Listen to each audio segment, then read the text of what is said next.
5 साल बाद कैलाश मानसरोवर यात्रा आज से शुरू हो रही है। पहला जत्था गाजियाबाद से रवाना होगा, जिसे पर्यटन मंत्री जयवीर सिंह हरी झंडी दिखाएंगे। इंदिरापुरम में मौजूद यात्रा भवन से कुल 15 जत्थे रवाना होंगे। कैलाश मानसरोवर जाने वाले पहले जत्थे में शामिल लोगों ने बताया कि पीएम मोदी और सीएम योगी की वजह से ही ये सब मुमकिन हो पाया है।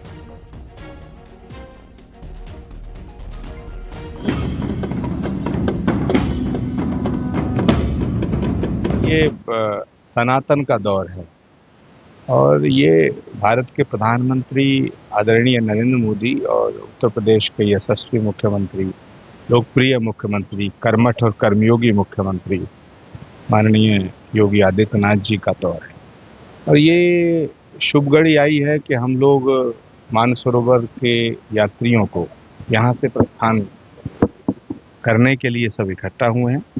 उत्तर प्रदेश का जो संस्कृति विभाग है उसको वो बधाई का पात्र है, उत्तर प्रदेश की सरकार बधाई की पात्र है और ये बड़े पुण्य का अवसर है। ये जन्म जन्मांतर के जो मनुष्य के कर्मों का प्रारब्ध होता है, ये उसका परिणाम नजर आता है। किसी पुरुष के पुरुषार्थ का परिणाम नहीं है, ये प्रारब्ध का परिणाम है। तो इन यात्राओं पर ग्रहण लगा दिया गया था, लेकिन अब इस सरकार में आने के बाद फिर से इन सब यात्राओं को सम्मान दिया गया है और ये हमारी परंपराओं का भी बहुत बड़ा सम्मान है और उससे लोगों को प्रचार भी है, उत्साह भी है। तो मैं योगी जी सरकार को और हमारे जितने भी यहाँ संत लोग बैठे हैं, इन सबको मैं साधुवाद देता हूँ और सबका आशीर्वाद देता हूँ। सबसे पहले तो मैं पवित्र तीर्थ यात्रा जो कैलाश मानसरोवर के लिए आज पहला समूह यहाँ से जा रहा है, उन सभी को बधाई देता हूँ, शुभकामना देता हूँ। भगवान महादेव की उनको कृपा मिले, उनकी यात्रा सुगम हो और सब लोग यात्रा करके अपने घर लौटें, सुरक्षित लौटें, ऐसी मेरी महादेव से प्रार्थना है। और जहाँ तक प्रश्न है मोदी जी और योगी जी की प्रशंसा तो आज पूरा विश्व कर रहा है। मोदी जी शांति के दूत भी हैं और शांति के रक्षक भी हैं। उत्तर प्रदेश के लिए पहला सौभाग्य है जहां से देश के सभी प्रांतों के मानसरोवर के श्रद्धालु और यात्री इस पावन गाजियाबाद की भूमि से, माननीय मंत्री की कर्म भूमि जन्मभूमि से पहली बार प्रस्थान करेंगे। आदरणीय प्रमोद कृष्ण जी की इस तपोभूमि से पहली बार यहाँ से प्रस्थान कर रहे हैं।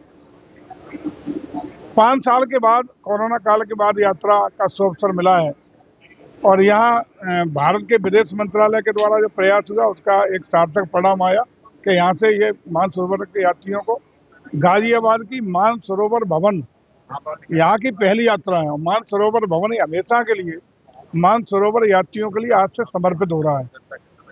यहीं से प्रतिवर्ष यात्रा का शुभारंभ हुआ करेगा। ये गाजियाबाद का सौभाग्य, यहाँ की पुण्य भूमि का सौभाग्य, हम सबका सौभाग्य है। और इससे भी अच्छी बात यह है कि सभी राज्यों के मुकाबले उत्तर प्रदेश में जितने भी श्रद्धालु उत्तर प्रदेश के जो मूल निवासी ये इस मानसरोवर यात्रा को करके लौटेंगे, लौटते ही उनके अकाउंट में 1-1 लाख रुपया सब्सिडी के रूप में, सहयोग राशि के रूप में उत्तर प्रदेश सरकार उनके खातों में देने का काम करेगी सभी यात्रियों के लिए। और जानना चाहूंगा कहाँ से आए हैं और मानसरोवर के लिए यात्रा के लिए जा रहे हैं, बाबा के दर्शन के लिए जा रहे हैं? मैं लखनऊ से आया हूँ और मेरा नाम ध्रुव प्रकाश गुप्ता है। मैंने पहली बार ही जो है सफलता पाई है।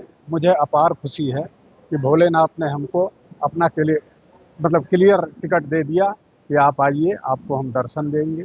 और यहाँ के बारे में बहुत ही अच्छी व्यवस्था रही। काफ़ी लोग, सब लोग, हर एक आदमी का, हर एक यात्री का ख्याल रखते थे। भोजन वगैरह बहुत अत्युत्तम है। सात्विक भोजन होगा? जी, सात्विक भोजन है बगैर लहसुन प्याज का। सारी आपसे जानना चाहूंगा सर, आप कहाँ से आए हैं और कहाँ जा रहे हैं? फादर है, मैं इनको मुस्कान बता रही है। भगवान शिव को भोलेनाथ भी कहा जाता है। एक्चुअली मेरे फादर है, मैं इनको सियाफ करने आया हूँ। हाँ, कैसा लग रहा है कि जा रहे हैं? बहुत अच्छा। और व्यवस्था कैसी है यहाँ पर? व्यवस्था कैसी है यहाँ पर? व्यवस्था बहुत अच्छी है और स्टाफ भी इतना अच्छा है, कोऑपरेटिव है। मतलब कहीं किसी चीज के कहने की जरूरत नहीं है आपको। आपने सोचा, खड़े हैं अगर 2 मिनट तो स्टाफ तुरंत पूछेगा आपको कि क्या जरूरत है। सारी व्यवस्था बहुत अच्छी है गवर्नमेंट की। बिल्कुल सारी व्यवस्था बेहतरीन तरीके से की गई है। आपको बता दें, आप इस भवन को अगर आप देखेंगे, इतनी सुंदरता से इसको बनाया गया है।